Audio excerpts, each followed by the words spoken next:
In today's video, we are going to take a look at fall transformation as well as 3 great shrubs that are amazing this time of year. Hi, I'm Heidi from Garden Crossings, and as we take a walk through my home garden, we are going to take a look at what we did for our fall transformation. And like I mentioned, there are 3 shrubs right now that for sure one of them is something that's probably not even on your radar that is looking absolutely beautiful this time of year. So before we take a walk through my garden, I would love to put an invitation out there to you to share pictures of your garden with me. I know that so many of you say that, this is inspiring to watch all these videos, and I am sure that you all have something to offer too that would inspire others. So you can email your pictures to sales@gardencrossings.com and just give me a little bit of backstory about the space or the container or the garden that you're talking about. I think what I would like to do is go ahead and, with your permission, share your gardens to those who are watching. Obviously, I can only feature and show so much, and I think that we can all learn from each other just the beauty that we've created and share it with other garden lovers. Let's go ahead and walk through the garden. We're going to start off with the fall transformation. So some years I am just ready for the fall changeover, and other years I like to continue with the annuals for as long as we can. The annuals were looking great this year, but like I said, I was ready for a change. So we went ahead, and if you haven't watched our fall transformation video of what we did to remove all the annuals, I encourage you to head to YouTube and check that video out, because I think you're going to find it very inspiring, and I think you're just going to be in awe of what we do to clean up this mess in the fall. But what did we plant in these spaces? So you can see we still used our aquapots, and you can actually see the aquapots this time of year now that all of the annuals are not covering them up. I just love this cobalt blue color here of this particular one. In the back there, we did a grass to kind of give us some height. Then we kind of tiered it down with some slocia, some garden mums, and then we did put a few annuals in. We did the super bells, I think this is the black currant, and then the lobellaria moonlight.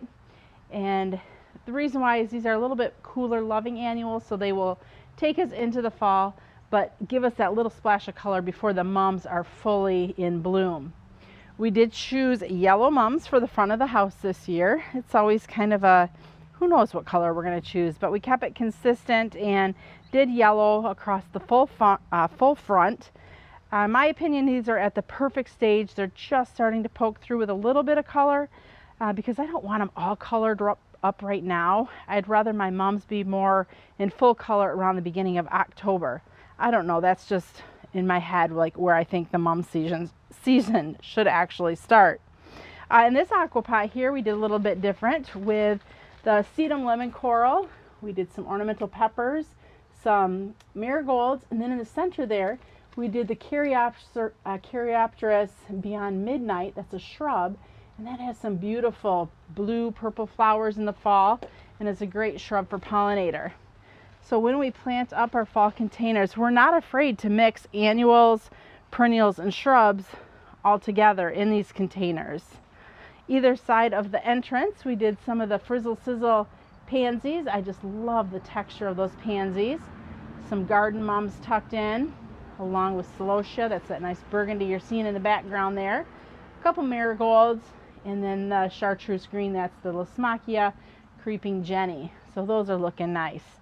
Now I talked about also using perennials in our baskets, and let me get up here on the porch so we can kind of get on top of it. In the hanging baskets, we did the toffee twist grass, which is a coppery looking grass, just kind of fun and whimsy. You'll notice we did heuchera, our corabels. This is wildberry, along with more of the marigolds. Here we have some heucherella, beautiful chartreuse. It's kind of hard to see in the light, with a little bit of burgundy there in the center. Some more marigolds. So this is just definitely a different look. Maybe we go from that angle. But this is one that can last us well until it gets really cold. We probably, I don't know, year to year, it kind of depends, but a lot of times we'll leave these corabels in through the winter because they do have winter interest and they are evergreen. So this is a 5B6A garden we're walking through right now in West Michigan to kind of give you an idea of where I'm located and how far the plants are along. Right now it is mid to late September. These are the Bobo hydrangeas, and they are in their prime right now. We're going to see several Bobo hydrangeas as we go along on this walk, and you're going to be able to see the various stages that they're in. So it kind of depends on where they're at in my garden as to how far along they are. So I think you'll find that interesting. We've got the Anna's Magic Balls. These are very mature plants. Beautiful chartreuse evergreen here in my garden. A few little more mums tucked in there, just starting to open. A nice kind of purple color. Here is a beautiful quick fire hydrangea. This is one of the earliest hydrangeas that blooms in the garden and just looks amazing. Even though these flowers are way past their prime right now, they're kind of crispy. They have a beautiful pink splash of color that they're still presenting, even though the flowers are, they're spent blooms. Some more Bobo as we walk down along the hill here.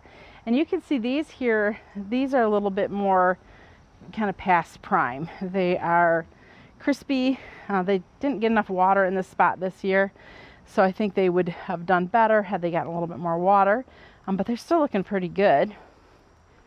We've got the Pugster butterfly bush doing fabulous. Kind of walk through.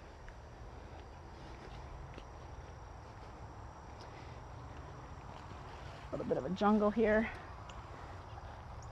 All right. Up against the back window there, that is the little quick fire hydrangea. So quick fire has been discontinued, but little quick fire is still available. It's a more compact size shrub. This is only about 4 foot tall, and you can see it's got that great lace cap flower with a beautiful bright magenta blooms. That too also is one that blooms earlier in the season.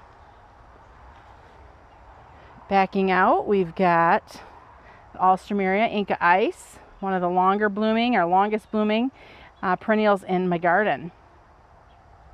All right, so I'd mentioned there are 3 shrubs that I think you'll find surprising for this time of year. In this garden here, we have the red sun patience, we have limelight, which is a standard tree form there in the middle, and then around that limelight, I have 3 of the dwarf bloomerang lilacs. Look at all these flowers. So bloomerang lilacs are repeat blooming lilacs. In the spring, they have their they're the most floriferous, most fragrant. But look at that, mid-September, that's a pretty good show of color. And that's just one of them. Here's another one that's even more, I think, impressive. So typically with lilacs, you're not going to get any flowers, this time of year. They're a spring kind of one and done thing. But these bloomerang lilacs, like I'm sitting here in September and the lilac smell is just breathtaking. Absolutely lovely. There's some more closer up. So of course, the second and third round of blooms on these bloomerangs aren't near as impressive as the original first round of blooms, but any flowers you can get on a lilac late in the season, like I said, absolute bonus blooms. So that's the number 1 shrub to point out that I think is unique for in the fall. The hostas are kind of starting to get a little tired looking, which that's okay. It's end of season. I would expect plants to kind of not be in their prime at this point. Up against the wall there, the hydrangea wee whites, they're ready to be trimmed back. Sun patience, though, they're not disappointing. They are doing fabulous. Sometimes I feel like this time of year, the garden looks weedy, even though it's not. It's just that there's so many things, like this space in front of us. All of these flowers are done flowering. So with all that foliage, it just kind of feels weedy at this point. So it's something I have to look past and understand. Those aren't weeds, those are plants. It's just, they're not in their time to shine right now. In this little space of the garden, we still have a little bit of color there from the Rudbeckia. Also the lavender has been blooming throughout the summer and kind of continuing to go. That's the Sweet Romance lavender. And that's doing really nice, very nice and compact in size. The Rudbeckia, they're kind of starting to fall over, so really it's time. I said to Rod, we were talking about, you know, garden cleanup and if we were ready for it yet or not. And he's like, no, we can't start doing garden cleanup yet, even though I'm very much ready for it. So I don't know, we do all of our garden cleanup in the fall because we just don't have time in the spring. So I don't know, October 1st maybe, hopefully he'll let us get in and have the gardeners start cleaning the gardens up. There's a beautiful hibiscus that was blooming earlier. It's done now. A lot of, just like I said, spent color. Incredible hydrangea. A lot of spent blooms, but there's a couple new ones kind of starting to poke through, so that's kind of fun to see. Sedum. This is the time for sedum to shine. Sedum pop star down there, looking really nice. Limelight hydrangea is in its prime.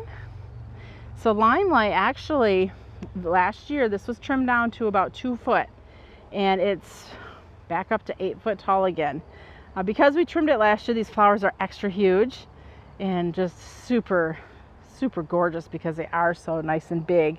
When we trim them, it's creating more branching, but in a sense, the branching that we're getting is thicker branches. So thicker branches typically result in bigger blooms. So now any new growth that comes off of these thicker branches will be finer branches, and the flowers will probably be smaller next year if I had to guess. Continuing along, we've got some more sedum over there, some sedum, I think this is probably just sedum autumn joy, and the pollinators are just going crazy. I'm seeing 3, 4, 5 different type of bee varieties on there. I don't want to get too close, but that is definitely a very pretty plant. Plants that have great foliage, even when it's not their flower time to shine. This is the Weigela Wine and Roses with its nice deep burgundy color, and I think that really pops in the garden against all of the greens. Some more sedum. The rose crema. There was a couple of you who were curious about this earlier, and you can see it's pretty much spent right now, but here's a fresh new bloom that came out. This is a super fragrant flower. It smells so nice, really nice bright white flower. One thing I do notice though in the garden is they do tend to get brown maybe quicker, but I think that's because of the way we water. We overhead water, so that sometimes can affect the coloration of the blooms. This area here definitely needs to get pulled out. There's a bunch of poplar growing in, and this is a weedy mess. This just doesn't look like a weedy mess. It is a weedy mess. But the alstroemeria, these were alstroemeria that were hardy in zone 7. Some of them even zone 8. And they came back last year here in our garden. Remember, we're zone 5, 6. And look at how beautiful they are. Now these aren't as long a blooming as that Inca Ice was, but throughout the summer these were gorgeous. It's just now that it's end of season and they're starting again to get tired. On my clematis wall, I am still seeing Raguchi clematis blooming. Raguchi is one of the longest blooming clematis in the garden. Beautiful little bell-shaped blooms. The hummingbirds love these, as well as the bumblebees. So if you're looking for a long blooming clematis, even though this isn't your typical flower form for clematis, it's a long bloomer. Hibiscus is still putting out a few blooms here. The nice dark foliage, looking good. Plant number 2, shrub number 2. And this is the one that I think is going to be probably a new introduction for most of you, one you haven't heard of before or possibly seen before. This is the proudberry bush. Look at these beautiful pink berries. It is just dripping with berries. So much great fall color. And these pink berries, they are going to take you into the fall and into the winter. So they are just going to continue to be of interest. Even a lot of times when the snow flies here in Michigan, these berries are still on this bush if the birds haven't gotten to them before that. So proudberry bush. I'm going to probably say the actual name, Sympacarpus. I think I probably said that wrong, but just put proudberry in on our website, gardencrossings.com, and it'll pull this up. Is that not beautiful? All right, continuing as we go through the garden, Baptisia. So Baptisia are a spring blooming perennial, but even when they're not blooming, like throughout the summer, they have a great presence in the garden. They look like a shrub. Now this plant here is definitely taking up too much real estate, but with a Baptisia, once you plant it, it's kind of one of those plant it and it's forever home, because they are hard to dig out. They have a huge taproot, and it's really hard to remove mature Baptisia plants or false indigo plants. So make sure when you plant them that you're planting them in a forever home. Allium millennium there. Flowers have faded, but still that nice circular kind of flower. It gives a lot of texture into the garden. In the back there, we've got the invincible hydrangea, invincible spirit. A few new pink blooms. That's a reblooming hydrangea. In the back, the white is incredible, which typically is not a rebloomer, but I've seen it do quite a bit of rebloom this year. Oh, and actually, wow, let's see if we can get in here. The raguchi in this little nook. Look at all those purple flowers. That is gorgeous. Here's another bobo hydrangea. And you can see it's just all these different stages that the same plant is on. It just kind of depends on where we're at in the garden. Walking back here, we've got sun patiens lining the way. Those are the purple sun patiens. Isn't this a pretty perennial? This is a Rebeckia Henry Ehlers. This is one we haven't carried in quite some time, although I think we should, because I think it's gorgeous. But it is almost 5 foot tall, so it is kind of a flopper and doesn't have great pot presentation, but it's gorgeous here in the garden. In the back there, we've got some pink anemone blooming, along with some more of the hardy hibiscus, the rose mallow. And then in the back there, those are limelight hydrangeas that we planted just to kind of create kind of a border between us and the neighbor. A lot of ferns going on back there behind the pond or the waterfall. Daylilies, those are blooming much earlier this season. A couple Nephophia there, the yellow, still shining. This back area here, really, the sun patiens are what draw my eye back to this back garden, and they have done just phenomenal this year. These are the compact varieties of sun patiens, compact white and compact, I think it's neon rose, and they are almost 3 foot high, and that's the compact versions. These don't get fertilized. They get watered every day. And that is a nice thing with sun patiens, is I feel like they're easy to grow. They're not very fussy, and you don't have to worry about getting fertilizer on them. We've got sunset coral phlox back there blooming. Some of the hostas are really nice and bright, which I think creates a punch of color. The one bad thing with these sun patiens is we did a row of 2. So there's kind of one in the front and one in the back, and they're so huge that it's hard to see the plants behind them.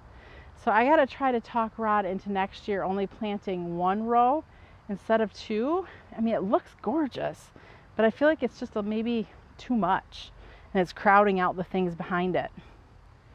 There's some more anemone there, the pink flowers.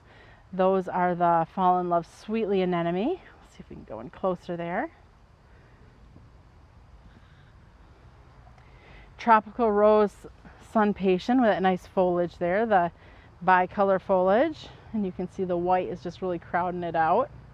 And behind it, the chartreuse, that's the Atlas rose. Oh my goodness, these hydrangeas are loaded with, I don't even know, these little red bugs.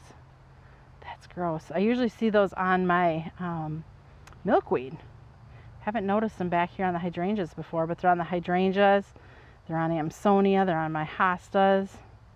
So they really aren't picking a favorite. They're just kind of hanging out on everything. Pink alstroemeria there. That's one of the longest plants I've had in my garden since we began. A few hostas blooming right now with the beautiful purple flowers. The nice thing with hostas, in addition to the foliage color and texture they bring to the garden, is the flowers are a great source for hummingbirds. The hummingbirds love those tubular shaped flowers.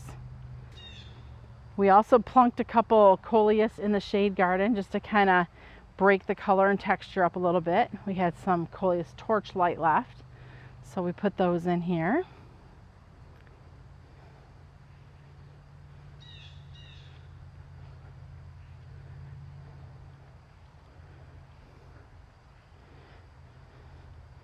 All right, we're going to head on over to the butterfly garden and talk about the third shrub that I think is a fabulous one for color this time of year.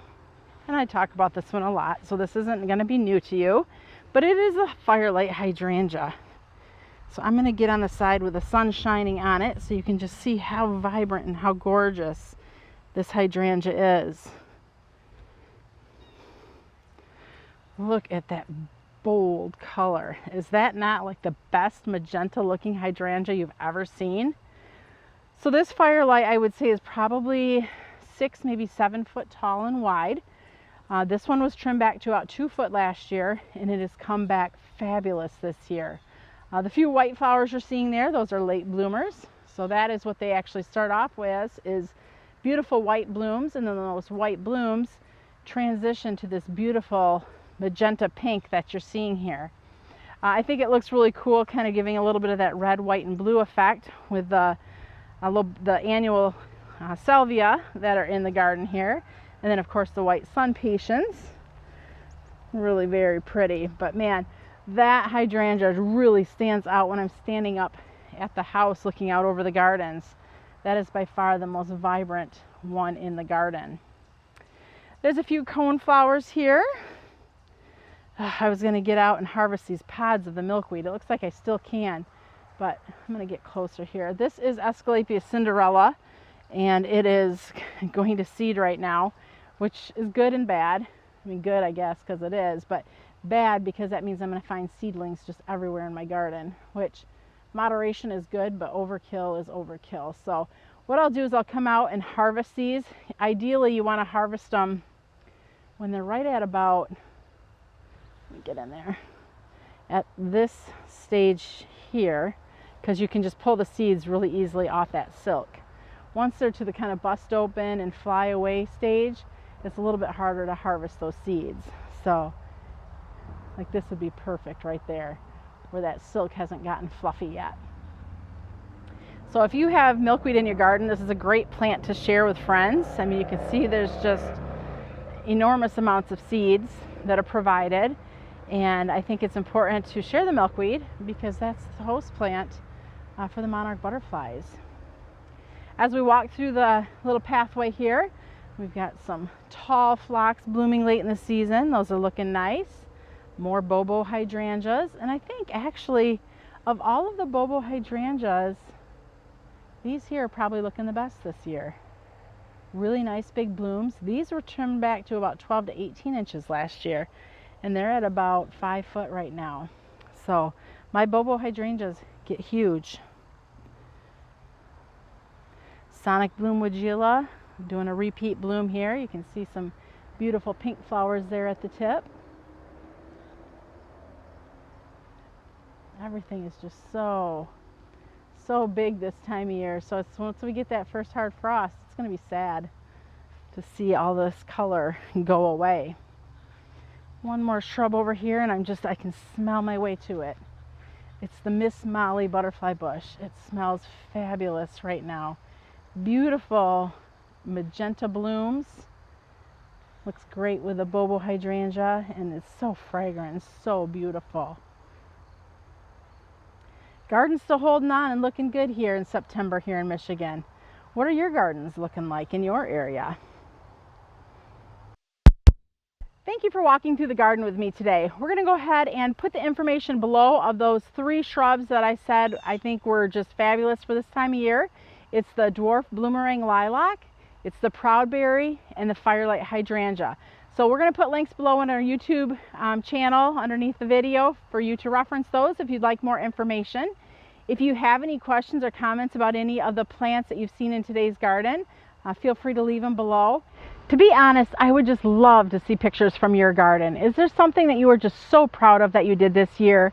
You can email them to me at sales@gardencrossings.com, and tell me a little bit about your garden, because I'd love to talk about them and feature other gardens as well, because I think we can get inspiration from, obviously, you know, walking through my gardens, but there's so much more inspiration out there, because I'm sure your gardens are fabulous and other people would love to see different garden styles, different garden ideas, and just what you did to create that beautiful space in your garden. It doesn't have to be a big garden. It can be just maybe a patio planter you really enjoy. So whatever it is that you're proud of that you did in your garden this year, send them to us at sales@gardencrossings.com. Thanks for watching. I'm Heidi from Garden Crossings.